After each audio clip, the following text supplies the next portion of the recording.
그럼 여주대학교 항공정비과 김정래 교수님, 이봉석 교수님과 함께 날자 에어드림 미래비행체 UAM 워크숍을 시작하도록 하겠습니다.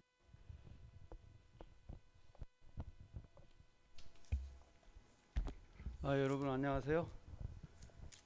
반갑습니다, 여러분. 저는 여주대학교 항공정비과 소개받은 김정래 교수입니다. 그리고 옆에 계신 우리 교수님은 이봉석 교수님이시고요. 저는 원래 그 전기전자공학을 전공을 했습니다. 그리고 헬리콥터 조종을 한 29년 정도 했거든요. 그래서 한 2000시간 정도 비행을 했어요. 그 지구 한 14바퀴 정도 이렇게 도는 그런 비행거리고요. 우리 이봉석 교수님은 그 한국 항공대학을 다니시다가 러시아 그 모스크바 대학 항공우주공학과로 유학을 가셔서 거기서 학사, 석사까지 마치시고 오신 아주 그 지금 현재 그 저희가 UAM 교육을 하잖아요. 거기에 핵심 인재라고 볼 수 있죠. 그래서 저희 이 실습 이런 걸 담당하면서 교육을 담당하고 계십니다. 그래서 소개해 드린 대로 저희가 이제 2022년 한국과학창의재단에서 학교밖 융합 교육 프로그램으로 저희가 이제 많은 경쟁을 뚫고 날자 에어드림 미래 비행체 UAM으로 해서 저희가 이제 선발이 돼서 한 800명 정도 저희가 초등학교를 다니면서 이 프로그램을 운영을 했습니다. 그래서 요 이제 결과도 나중에 이제 설명을 드릴 거고요. 우선 교육 진행 순서는 미래 항공 산업 전망과 또한 미래 비행체 즉 이제 멀티콥터 위주로 이제 비행이 되는데요. 그거에 대한 개발 동향하고 비행 원리 이것을 이제 제가 설명을 드리고 이어서 이제 저희 프로그램을 하는 결과하고 실질적으로 이제 저희가 이제 기자재 개발한 기자재를 가져왔어요. 이걸 가지고 이제 비행을 체험하면서 실습하는 순으로 이제 진행을 하겠습니다. 그래서 말씀드린 대로 이제 저희가 설명하고 비행체 체험 실습, 그다음에 멀티콥터 조작 체험, 그다음에 요거 저희가 이제 키트 나눠드린 거 있죠? 그거를 이제 간단히 뭐 조립을 하면서 이제 색칠해 가면서 이제 조정 체험을 하는 시간을 갖도록 하겠습니다. 요건 설명을 드렸고요. 지금 현재 이 화면에서 보시는 항공기가 우리 세계에서 제일 크고 제일 첨단화되는 항공기예요. 그래서 쉽게 얘기하면 전 A380이라는 기종인데요. 520명이 탈 수 있고요. 약 560톤. 그러니까 쉽게 얘기하면 여기 날개 밑에 이제 여기가 연료 탱크거든요. 여기에 1600드럼의 그 연료를 실어서 여기서 유역까지 약 15,000km 이 정도를 지금 연료보고 없이 비행하는 최첨단 항공기거든요. 그래서 우리나라에도 여기 대한항공 건데요. 아시아나 이런 데 해서 16대를 현재 운영하고 있어요. 그래서 이제 이것도 보면은 저희가 누리호를 지난번에 이제 발사를 했잖아요. 그래서 7번째 위성 강국으로 저희가 이제 발돋움을 했죠. 그것도 이것도 예산이 한 11조 정도 들어간 거고요. 그다음에 아르테미스 프로젝트라고 해서 달에 사람이 사는 기지를 건설하는 이 프로젝트예요. 그래서 24년까지 해서 이제 프로젝트를 지금 21개국이 가입했는데 저희 나라가 이제 10번째로 들어가 있죠. 그런 상황이고요. 요것도 저희가 이제 그 초음속 스텔스 전투기라고 그래요. 요거는 지금 현재 항공 기술로서는 아주 그 전투기 중에 최첨단이죠. 레이더에 걸리지 않는 초음속으로 하는 비행인데 이것도 예산이 8조 정도 들어가고 24년도부터 이제 양산을 하고 이것도 우리나라가 이제 8번째 세계 8번째로 개발하는 이제 항공 강국이 된다는 거죠. 이게 이제 UAM의 핵심 비행체입니다. 그래서 이게 이항이라는 중국 회사에서 이제 개발한 건데요. 얼마 전에 2년 전에 저희 그 용산공원에 와서 이거 시험 비행도 했어요. 그래서 2인승으로 이제 시험 비행까지 했는데 이게 25년도부터는 이제 상용화가 돼서 여러분들 저녁에 이제 교통 체증 이런 게 되고 환경 오염도 되는데 이게 이제 드론 택시, 드론 자가용으로서 저희가 실질적으로 이제 활용하고 교통수단으로 활용해야 된다는 거죠. 이게 도심 항공 교통 체제로 해서 이게 UAM 체제라고 이렇게 얘기를 해요. 요게 지금 우리 초등학생 같으면은 20대 한 중반 되면은 이제 앞마당에 요게 하나씩 생기는 그런 그 상용화 이제 프로젝트를 현재 진행하고 있습니다. 그래서 저희가 이제 항공을 전공했는데 그 항공 산업은 사실 그 요새 AI 신기술 이런 얘기를 많이 하잖아요. 그 신기술의 집합체가 항공 산업이라고 해도 과언은 아니에요. 그러니까 뭐냐면 지금 설명드린 그 항공기의 최첨단 기술이 접목되면서 AI 기술 이런 게 같이 복합적으로 활용이 되는 거거든요. 그래서 보면은 말씀드린 한국형 전투기, 다목적 드론, 한국형 헬리콥터, 뭐 인공위성, 통신위성, KUAM, 유도무기, 또 유도무기에 우리 강국이잖아요. 그리고 미래비행체 이게 지금 현재 항공산업에서 활발하게 우리 그 핵심 산업으로 이제 성장하고 있는 거고, 다만 한국형 여객기만 조금 이제 주춤한데 이것도 바로 이어서 하면은 전체적인 항공산업이 우리 세계 강국이 된다는 거죠.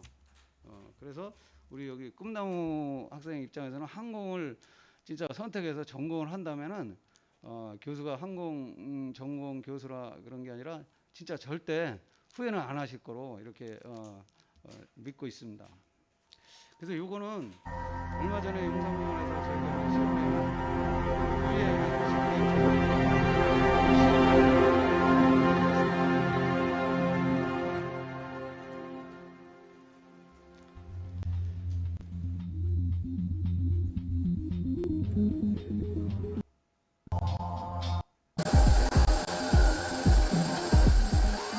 이게 이제 수직 입창용으로서 이제 멀티포커 형태로 해서 유인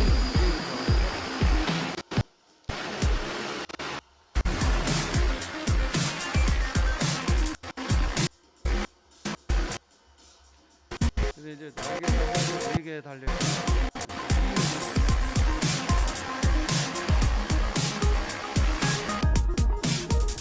이게 알고리즘인데 이게 이제 그 어떤 그 GPS에서 좌표를 찍어주면 거기에 자기가 찾아가면서 AI 형태로 해서 비행을 하게 되는 거예요.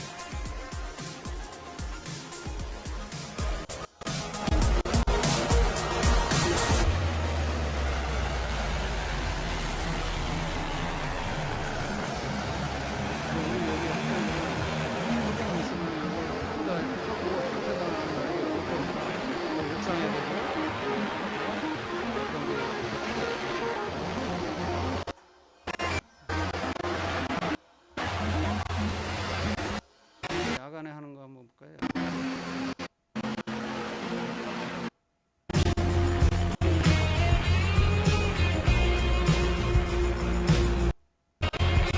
시간이 좀 걸리네. 이거는 세상에 대한 거 아니에요. 호칭이랑 바다가 인생이 떨어지잖아요. 우리가 에어plane 나오듯이 그 에어 캡슐이 된다. 사람은 공을 해서 쉽게 얘기하면 아스팔트나 바다에 떨어져도 사람은 다치지 않는 그런 형태로 안전 그 시스템이 이제 장착이 된다는 거죠. 요거는 이제 진짜 앞으로 미래 이런 기회가 Mission, I'm 나온다는 picking up 그런 a biotrail somewhere.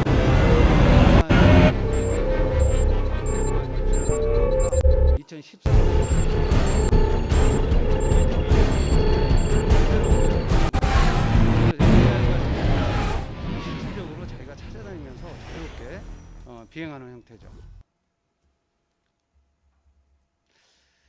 그래서 어반 에어 모빌리티에서 도심항공 교통 체제 요거에 대해서 이제 간단히 개발 현황을 설명드리기 앞서 요 동영상을 하나 더 보시겠습니다.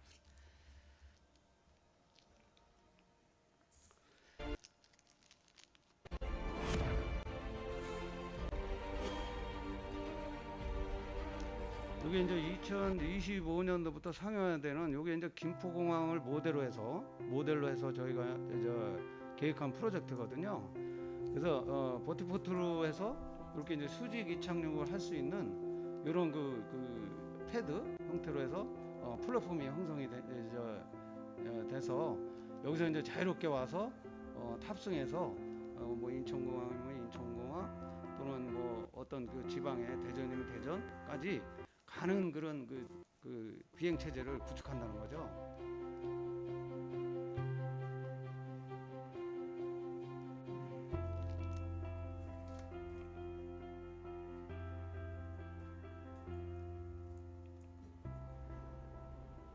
사람이 쉽게 그 지하철역에서 지하철을 타듯이 이제 쉽게 이렇게 접근을 하는 그런 형태고요.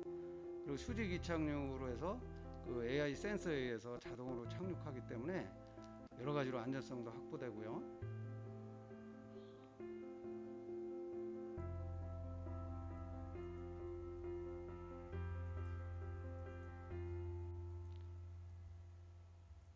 이렇게 이제 버스 타듯이 이제 탑승할 수 있는 간단하게 이런 시스템으로 구성돼서 이제 운영이 된다는 겁니다. 이제 좀 더 보실까요?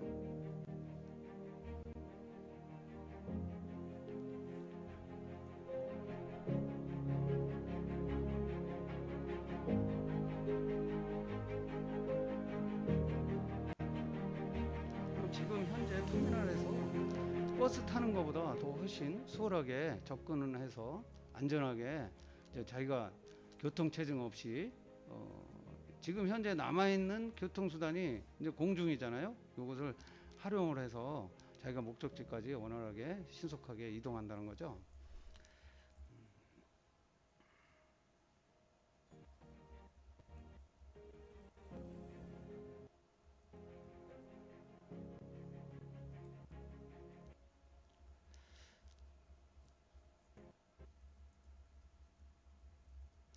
자, 그러면 이 UAM 체제가 어떻게 앞으로 전개되는가 이걸 간단히 이제 설명을 드리겠습니다. 그래서 2025년도부터 저희가 아까 교통체증이나 러시아 때 이런 걸 해소하기 위해서 지금 시범적으로 한 버티포트, 이게 버티포트가 이제 착륙장입니다. 착륙장 4개 정도 해서 이제 요게 이제 항행 교통 이제 항공에서는 항로라고 그러는데요. 쉽게 얘기하면 공중 터널입니다. 항공기가 다닐 수 있는 공중 터널을 이제 설정을 해서 이제 시범 운영을 하고 2030년부터는 이제 성장기로 해서 이제 버티포트 24개 정도 해서 이제 운영이 된다는 계획이고요.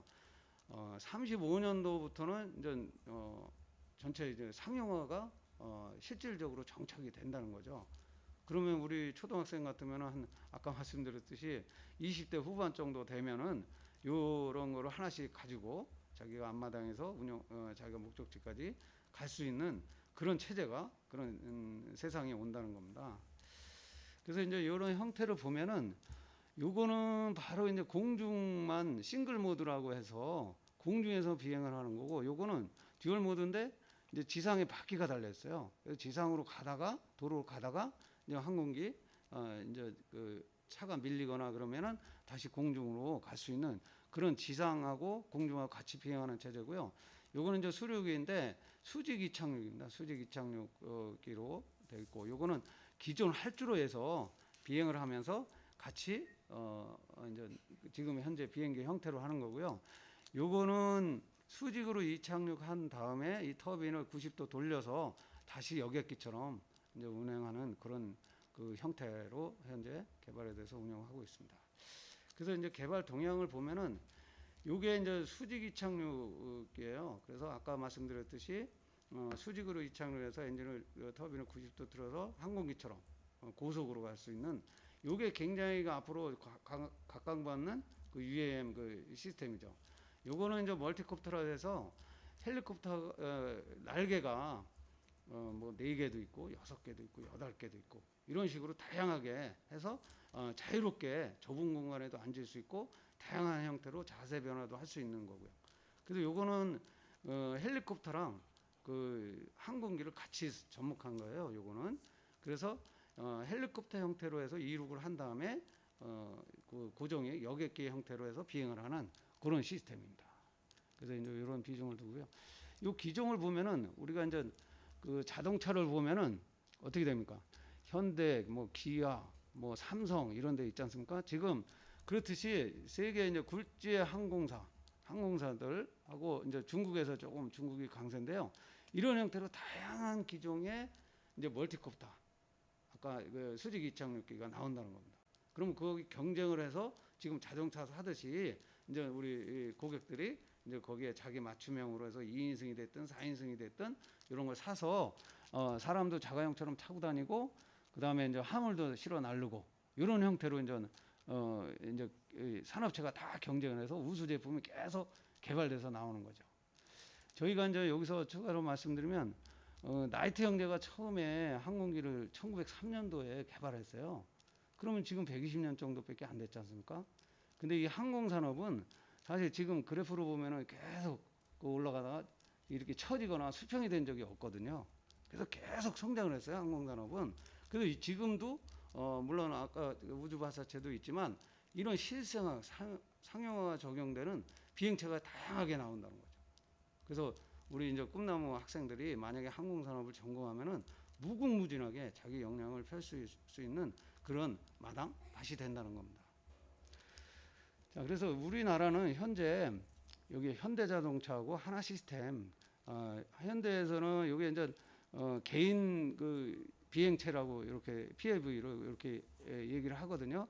그래서 SA1이라고 해서 지금 개발하고 있고, 그다음에 이건 버터플라이 하나 시스템에서 개발하는 거가 있고, 그다음에 이제 뭐 LG나 이런 데서도 부가적으로 이제 개발을 하고 있어요. 그래서 거의 시험 비행까지 마친 단계 또는 개발이 완성된 단계 이렇게 있거든요. 그래서 한번 이렇게 또 예산을 투입하고 있고요. 그다음에 이렇게 보면은 다양한 기종으로 우리나라도 아까 뭐 기아, 현대, 뭐 우리 자동차 만드는 거 삼성 이렇게 말씀드렸죠. 그런 형태로 다양한 기종이 나온다는 거예요. 그래서 25년도부터 저희가 이제 상용화가 되니까 그래서 자기가 원하는 대로 자기 맞춤식으로 해서 골라서 구입해서 이제 비행을 하고 이런 체제가 온다는 거죠. 그래서 저희가 이제 기술력은 요거 좀 과거 자료이긴 한데요. 거의 50% 이상 독자 개발할 수 있는 그런 시스템이 지금 기술력이 된다는 거죠. 그래서 멀티콥터 같은 경우는 이 날개 면에서는 한 90% 이상, 요것도 이제 과거 자료이긴 한데 훨씬 더 기술력이 향상이 됐고, 아까 그 수직 이착륙기도 거의 뭐 80% 가까이 저희가 이제 그 완전체로 만들 수 있는 그런 기술력을 확보하고 있다는 겁니다. 그리고 국가 차원에서도 지금 국토부, 과학기술부, 그다음에 산업통상자원부까지 해서 이러한 프로젝트를 같이 정책적으로 이제 지원하고 있기 때문에 이 항공산업은 우리가 상용화도 되지만 크지 않을 수가 없다. 이런 말씀을 드리고 싶어요. 자, 여기서 이걸 좀 자세히 보시면 좀 글씨가 작은데요. 우리가 일상적으로 지금 상용화된 자동차입니다. 자동차는 자율주행이라고 그러죠. 자율주행. 거의 이제 시스템이 돼서 이제 사회에 정착이 되고 있죠. 근데 요거는 항공기 이제 모든 멀티콥터 모드로 했는데요. 요거는 자율 비행이라고 합니다. 그래서 전부 이렇게 AI 센서가 접목돼 가지고 자동차도 위성 항법이 접목이 돼요. 그렇지만 조금 뭐 그 범위가 좀 축소돼 있고, 항공기는 위성 항법이 적용되고 아까 말씀드렸듯이 AI 시스템까지 적용돼서 이제 자율 비행 체제로 가는 거죠. 안전성이 확보된 상태에서. 자, 요게 이제 저희 미래에 KUAM에서 도심항공교통 체제의 이제 전체적인 모습이거든요. 한번 보시면은 지금 현재 우리가 드론을 운영해요. 요거는 촬영용, 뭐 택배용, 감시용 이런 거 운영하지 않습니까? 요거는 150m에서 이제 자유롭게 운영하는 시스템으로 이제 체제가 법으로 개정돼서 되고, 그 다음에 여기 4G나 5G 그 상용통신 시스템이 통하는 그 600m의 거리에서는 이제 지금의 UAM 체제가 운영이 된다는 거죠. 그래서 아까 말씀드렸듯이 이렇게 여기에서 이제 서울역에서 이제 김포공항까지 이렇게 공중 터널이 형성되는 겁니다. 그래서 저희가 이제 여주에 있는데요. 고속버스 터미널에서 여주 터미널까지 이런 공중 터널이 형성이 되면 여기에 맞는 기종이 거기서 접목이 돼서 대중교통 수단으로 운영이 된다는 거죠. 그리고 이제 18km까지는 이제 지금 현재 장거리 여객기 시스템으로 운영이 되는 그런 체제로서 아까 말씀드렸듯이 35년도에는 저희가 이제 전체 상용화돼서 실질적으로 여러분들이 자가용 가지고 있듯이 그런 체제가 이제 소리 없이 다가오고 있는 겁니다, 사실은. 그래서 여기에 대비해서 우리 청소년들이 이 분야를 전공하신다면은 어떤 그 큰 부가가치를 얻고 또 이 분야에서 자기 나름대로 영향을 끼칠 수 있는 길이 많지 않겠느냐 이렇게 생각을 합니다. 자, 요거 마지막으로 요거 동영상을 한번 보고요. 이어서 이봉석 교수님이 실습 체제를 설명드릴 수 있도록 하겠습니다. 요게 이제 미래 그 UAM 체제가 운영되는 종합 동영상입니다. 그래서 이게 현대 자동차에서 이제 홍보 영상으로 나온 건데요.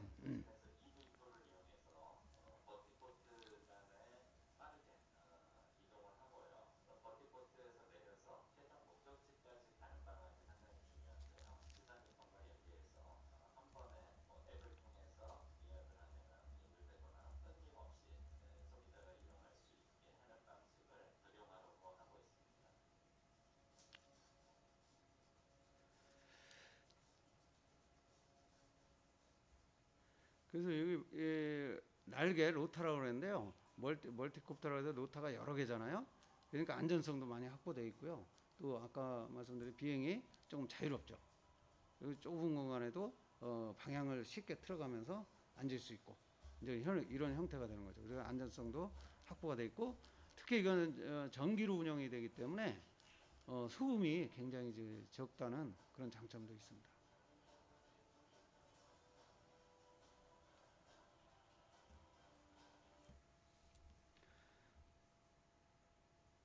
자, 그러면 이어서 우리 저 이봉석 교수님이 우리가 이제 그 초등학교 대상으로 해서 한 700명 정도 교육했다고 그랬잖아요. 그거에 대해서 이제 기자재를 가지고 비행 원리에 대해서 이제 실습하는 시간을 갖도록 하겠습니다.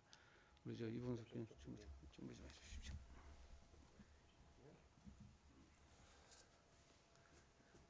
네, 우선 저희 실습 좀 넘어가기 전에 좀 UAM에 대해서 조금 지금 요 게시판에 뭐 질문도 나오고 해서 그거에 대해서 잠깐 좀 설명을 조금 더 추가를 하겠습니다. 네, 요 화면 좀 띄워주시고요.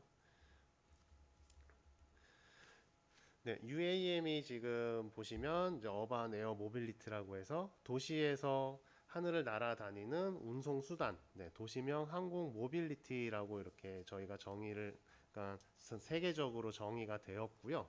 예, 요게 개발 일정은 일단 2025년 앞으로 3년 정도 남았죠. 2025년에 요거에 이제 시잭이라고 해서 한번 요게 정말 도시를 날아다닐 수 있는지 그런 테스트하기 위한 기체가 2025년에 나를 예정이고, 그리고 아까 보셨듯이 이제 김포공항에 이런 착륙장과 이렇게 만드는 거는 2035년으로 현재 예상을 하고 있습니다. 예. 그래서 나라에서 이제 많은 돈을 투입하고 여러 관계 기관들이 연구를 지금 하고 있고요. 예. 요 UAM은 이제 세계적으로도 똑같이 미국도 그렇고 현재 유럽도 그렇고 중국도 그렇고 같은 개념으로 현재 개발을 하고 있다라고 보시면 됩니다. 예. 그래서 근데 왜 굳이 현재 그 날아다니는 물체 중에 헬리콥터가 있지 않습니까? 근데 헬리콥터를 놔두고 굳이 왜 UAM이라는 도시명 항공 그 비행체를 왜 개발을 하냐면, 혹시 여러분들 그 초등학교나 뭐 중학교 학교 운동장에 혹시 헬리콥터가 내린다고 한번 상상해 보세요. 어떻게 될까요? 그 운동장이 굉장히 먼지가 날리면서 소리도 굉장히 크고 건물이 막 흔들릴 정도의 그런 진동이 생기겠죠.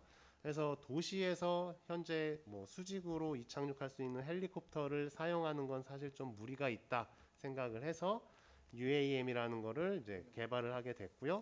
그리고 여기서 중요한 건 UAM은 도시에서 운영해야 되기 때문에 굉장히 좀 소음이 적어야 됩니다. 그래서 전기를 기반으로 만드는 비행체로 개발이 됐고요.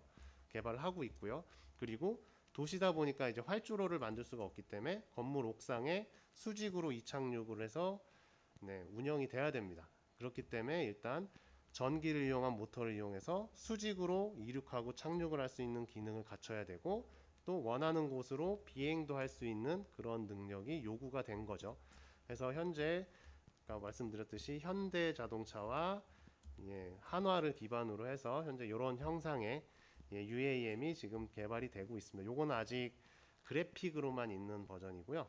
현재 아마 2025년에 뉴스 같은 데서 이제 실제 비행을 했다라는 거를 아마 이제 만나게 되실 겁니다. 그래서 보시면 기체가 좀 특이한 게 프로펠러가 드론처럼 이제 위로 꺾여 있죠. 예.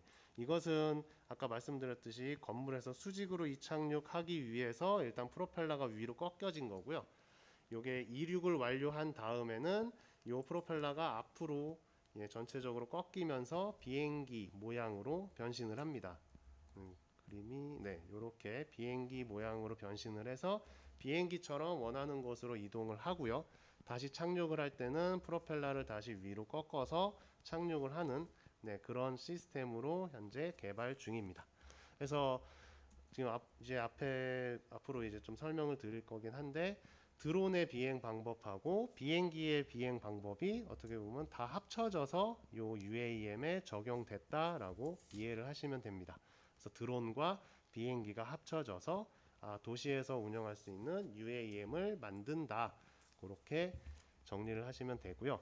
자, 근데 UAM 지금 뭐 그래픽도 나와 있고 뭐 여러 많은 회사들이 개발을 하는데 왜 2035년까지 걸리냐? 예. 사실 UAM을 아까 말씀드렸듯이 전기로 운영하기 때문에 현재 지금 배터리 기술로는 요 UAM 비행기가 사실 15분밖에는 지금 비행을 못 합니다. 그래서 앞으로 2035년 상용화까지 우리가 그러니까 평소 볼 수 있는 그런 단계까지 개발이 되려면 우선 요 비행 시간을 30분에서 1시간 이상까지 늘릴 수 있는 기술이 좀 개발이 돼야 되고요. 그래서 2035년에 상용화를 목표로 지금 여러 기업들이 연구를 하고 있다라고 그렇게 보시면 됩니다. 그래서 전기를 이용한 수직으로 이착륙을 하고 그리고 비행기로 변환을 해서 원하는 곳으로 이동, 그 다음 다시 수직으로 착륙하는 그런 개념으로 UAM이 개발되고 있다라고 보시면 됩니다. 그리고 처음에는 이제 사람이 조정을 해서 이 UAM을 테스트할 거고요. 그 이후에 2030년 이후에는 조종사 없이 지상에서 거의 지상에서 그냥 모니터링만 하는 수준으로 UAM은 스스로 이제 자동 비행 혹은 자율 비행을 하면서 날아다닐 예정이고요. 그렇게 해야 되는 이유가 나중에 이제 UAM이 굉장히 많아져서 전용 하늘길로 이제 다닐 때 혹시라도 사람이 조종하게 되면 그 UAM끼리 날아다니다가 충돌할 수 있는 사고가 발생할 수 있습니다. 해서 그 충돌을 방지하기 위해서 나중에는 100% 자동 비행 그리고 혹시라도 컴퓨터가 실수를 하더라도 자동으로 회피할 수 있는 즉 자동으로 피할 수 있는 그런 기능까지도 탑재될 예정이고요. 나중에 2035년 이후 여러분들이 이제 사회생활 나가서 딱 보실 때는 조종사 없이 아마 운영이 되는 거를 보실 수 있을 겁니다. 그래서 저희가 요 프로그램은 현재 이 UAM이라는 요 새로운 단어를 설명하기 위해서 기획을 했고 또 초등학생 그리고 중학생, 고등학생을 대상으로 해서 UAM이 이런 개념이다라는 거를 설명을 하고 그리고 이제 비행기에 대해서 좀 흥미를 갖게끔 항공기가 공중에서 어떻게 방향을 바꾸고 드론이 또 어떻게 바꾸는지 그런 원리를 좀 이렇게 기자재를 통해서 설명하는 프로그램을 진행을 했습니다. 그래서 이렇게 이제 각 학교에 이런 팜플렛을 나눠주고 초등학교 3학년, 6학년, 그 다음에 중고등학생 버전으로 해서 조금 프로그램을 다르게 하지만 UAM에 대한 설명은 똑같이 하고요. 뒤에 실습만 조금 다르게 해서 진행을 했습니다. 그래서 그 결과 좀 말씀드리면 우선은 초등학생은 3학년 6개 반, 4학년 6개 반, 6학년 5개 반 해서 총 504명을 수업을 했고요. 거의 대부분은 이제 만족하고 재미있었다라는 반응 그리고 적극적으로 참여하고 나중에 또 하고 싶다라는 그런 반응을 얻었고요. 그래서 지속적으로 참여하고 싶다라는 반응도 얻었고 그리고 이제 프로그램 2 조금 더 한국 용어를 좀 더 써서 조금 더 심화적으로 설명했던 중고등학생 대상으로 한 프로그램은 144명을 교육했고요. 그래서 마찬가지로 전반적으로 교육에 만족한다라는 결과를 얻게 되었습니다. 그래서 일단 여기까지 일단 말로 이제 하는 거는 여기서 일단 마무리 짓고요. 이제는 여러분 지금 갖고 있는 그런 그죠? 기자재 준비가 된 걸로 일단 판단이 되고요. 그거를 이용해서 조금 좀 설명을 하겠습니다. 우선 아까 말씀드렸듯이 UAM이 처음에는 수직 이착륙을 해야 된다라고 말씀을 드렸죠. 그래서 무인 멀티콥터, 흔히들 알고 있는 드론이라고 합니다. 그 드론을 한번 가지고 공중에서 드론이 어떻게 방향을 바꾸는지 잠시 좀 설명을 드리겠습니다.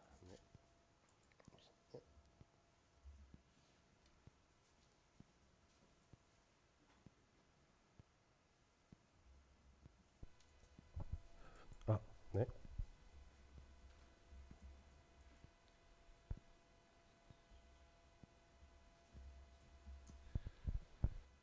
네. 화면이 자, 요쪽 지금 가운데 보시면 우리가 실제로 중고등학교 학교를 찾아가서 이 장비를 설치해 놓고 학생들이 직접 조정을 해보면서 드론이 어떻게 공중에서 방향을 바꾸는지를 실습했던 그런 장비입니다. 우선 드론이 앞에 보이시죠? 근데 우리가 흔히들 드론이라고는 부르지만 사실 정확한 명칭은 무인 멀티콥터입니다.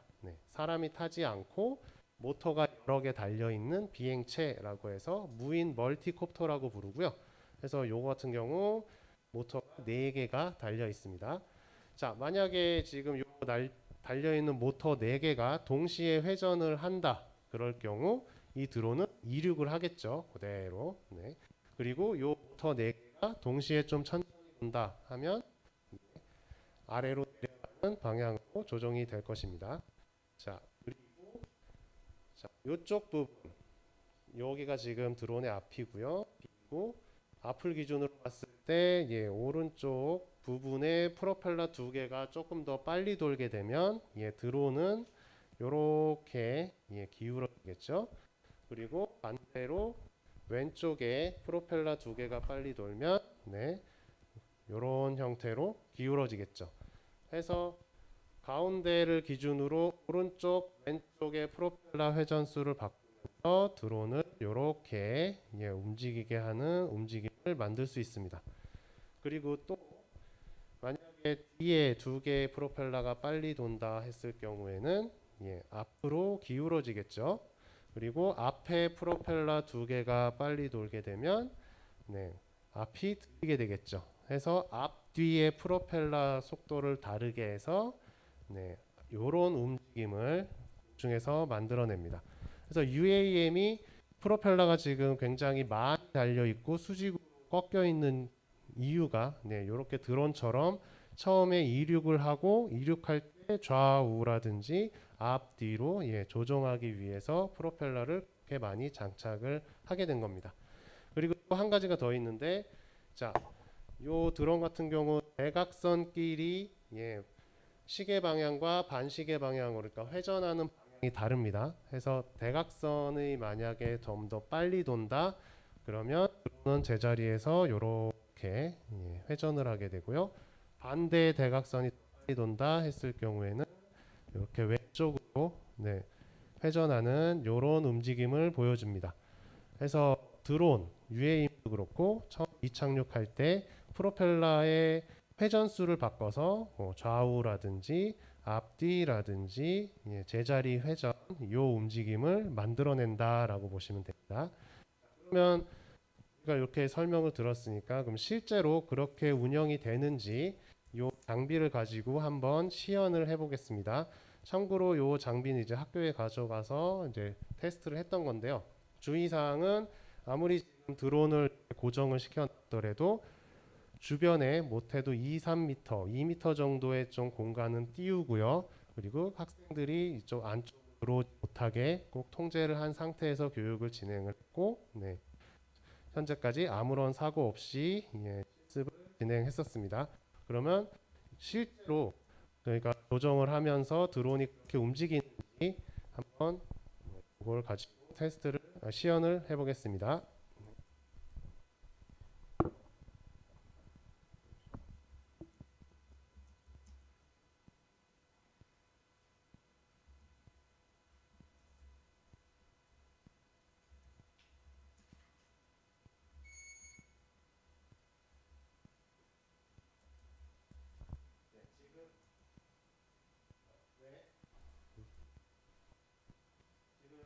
전원이 잠시만요.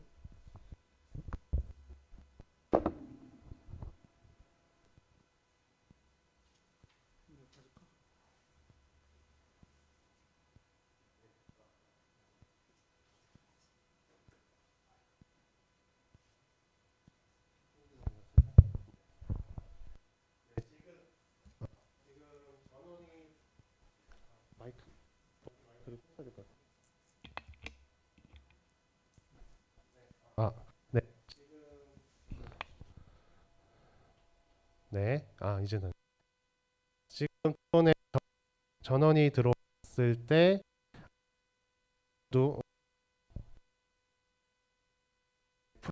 풀지 않죠. 네, 요거는 지금 안전 장치를 해서 네. 아니, 상태가 네, 일단 끝나겠습니다. 안전 장치를 풀고 네, 하면 프로펠러가 돌기 시작합니다.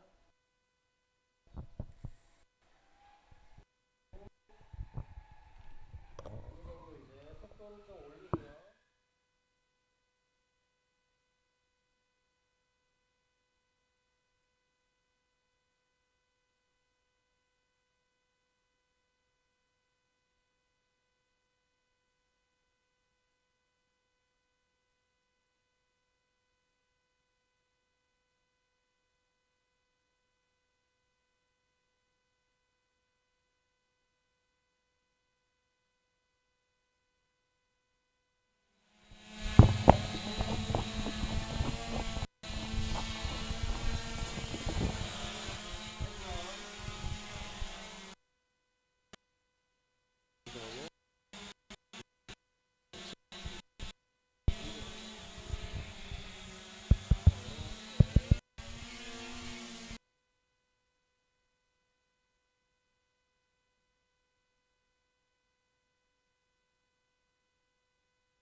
네, 이렇게 네.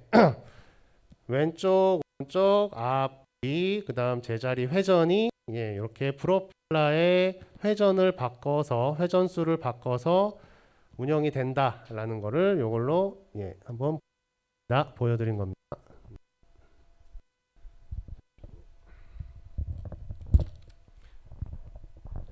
자, 그러면 자, 드론은 저렇게 프로펠러의 회전수를 바꿔서 네, 공중에서 조작을 하게 됐지만 그러면 비행기는 과연 공중에서 어떻게 예, 방향을 바꾸는지 그거를 하기에 앞서 네, 우선 저희가 준비해 드린 예, 모형 비행기 그걸 같이 제작해 보도록 하겠습니다. 네. 여러분께서 네, 그 스티로폼을 하게 되면 이렇게 본체 하나가 나오고 이게 꼬리 날개 이렇게 세 가지로 구성되어 있습니다. 네. 제작하는 방법은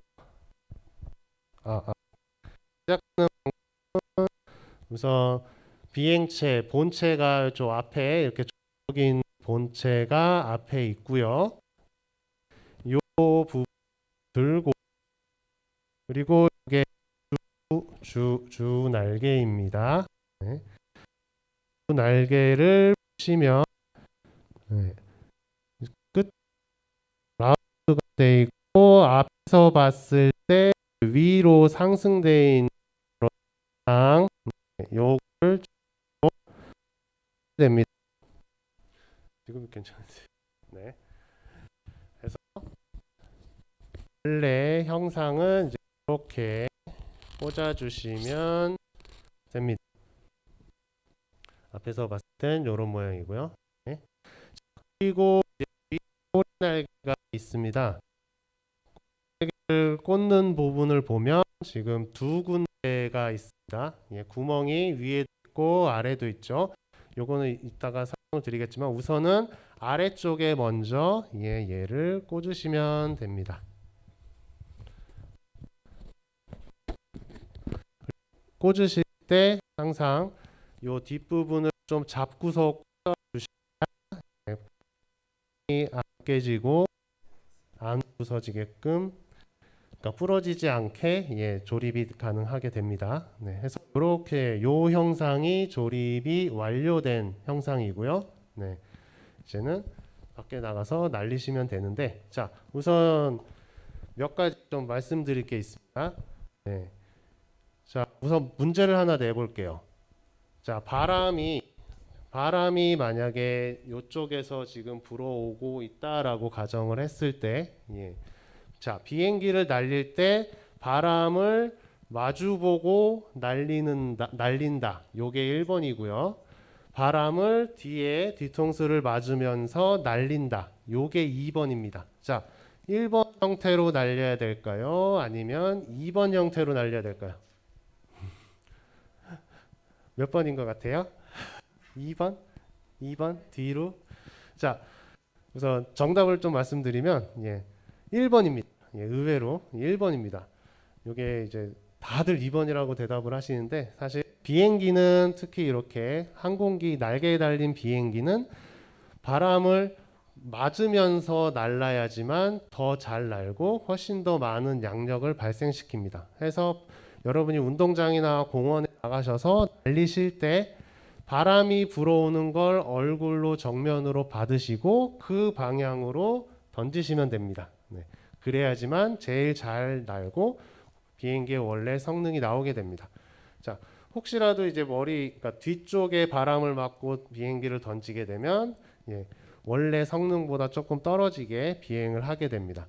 그래서 앞으로 꼭 기억하실 거는 비행기는 항상 바람을 맞는 방향으로 날리시면 된다라는 거. 그걸 우리는 정풍이라고 부릅니다. 그러니까 앞에서 받는 바람이라고 해서 정풍이라고 기억하시면 돼요. 혹은 맞바람, 맞바람을 받으시면서 던져야지만 비행기가 잘 난다. 꼭 기억해 주시고요. 자, 그리고 지금 요 화면을 보시면서 요 비행기의 원하는 색깔 혹은 원하는 모양, 비행기 이름 상관없고요. 아무런 자유롭게 꾸미는 그런 시간을 좀 가지셔도 됩니다.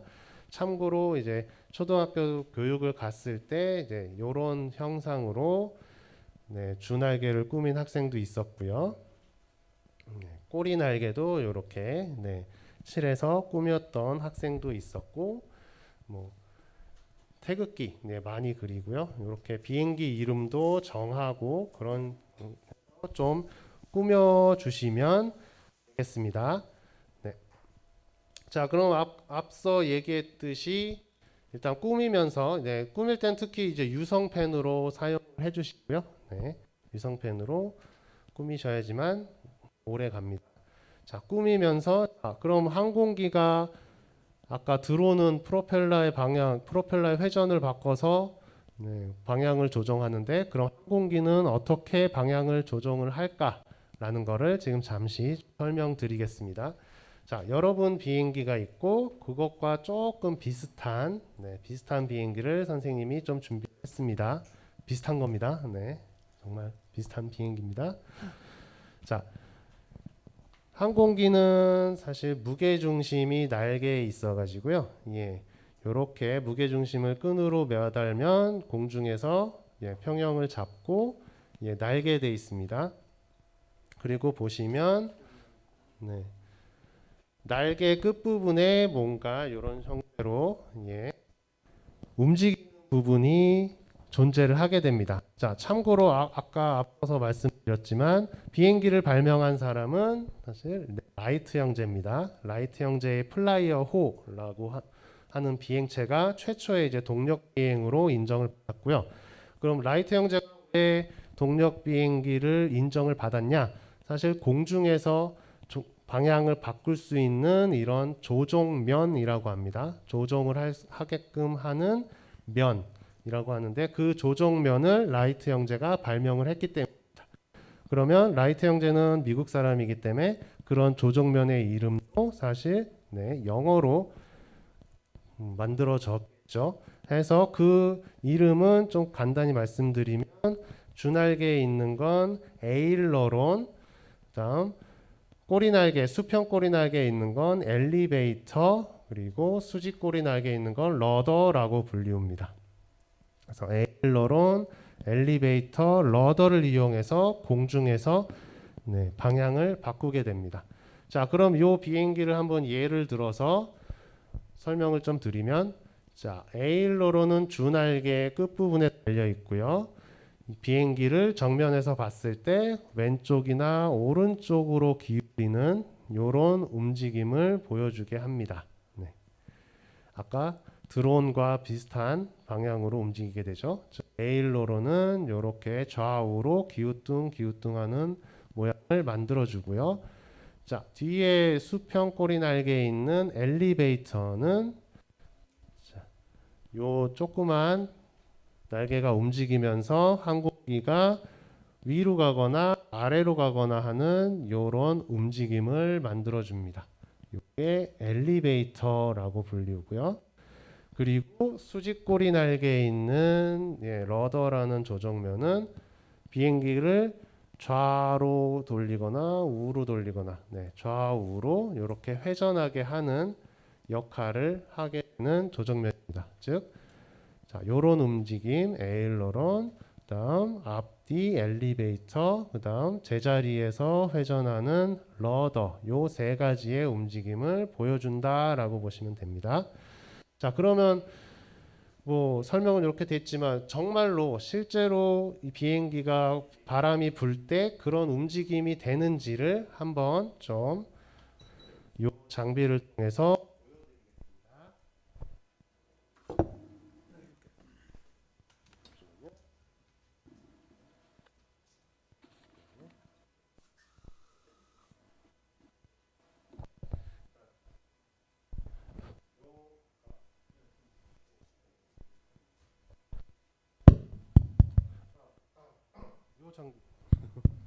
요 장비를 자, 무선으로